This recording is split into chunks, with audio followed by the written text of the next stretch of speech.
मुसवा है तुर सवारी। आगे आगे गजानंद स्वामी, आगे आगे गजानंद स्वामी।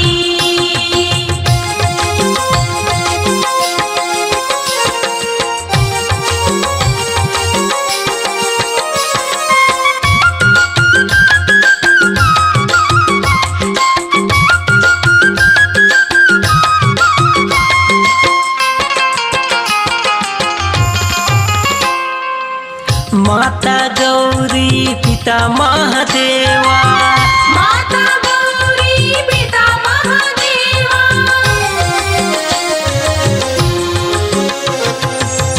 माता गौरी पिता महादेवा, माता गौरी पिता महादेवा। मुसवा है तुर सवारी। आगे आगे गजानंद स्वामी, आगे आगे गजानंद स्वामी।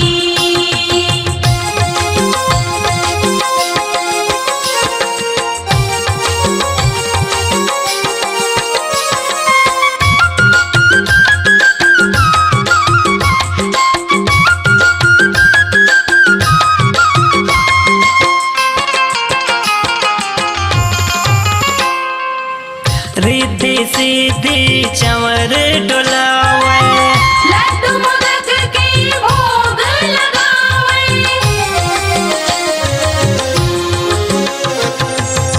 रिद्धि सिद्धि चंवर डोलावे, लड्डू मोदक के भोग लगावे। मुसवा है तुर सवारी। आगे आगे गजानंद स्वामी, आगे आगे गजानंद स्वामी।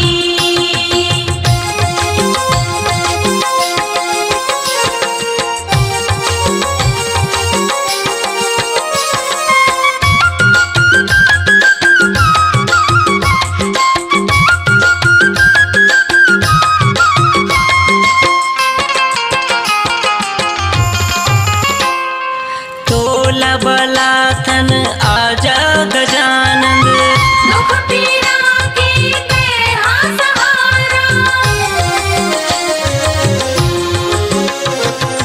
तोला बलाथन आजा गजानंद, दुख पीड़ा के तेरा सहारा। मुसवा है तुर सवारी।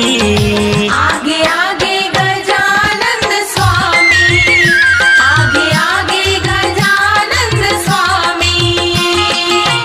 भादु मया थचते हैं गजानंद, दुख पीरा के तय हरैया। भादु माथ छते हाँ गजानन, दुख पीड़ा के तेरा हरैया। मुसवा है तुर सवारी। आगे आगे गजानंद स्वामी, आगे आगे गजानंद स्वामी। आगे आगे गजानंद स्वामी, आगे आगे गजानंद स्वामी।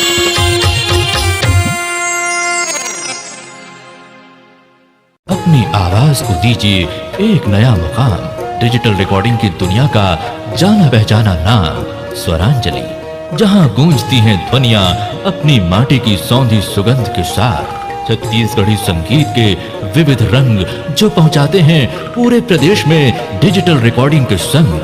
स्वरांजलि स्टूडियो, नेमीचंद गली नंबर 2, गंजपारा, रायपुर।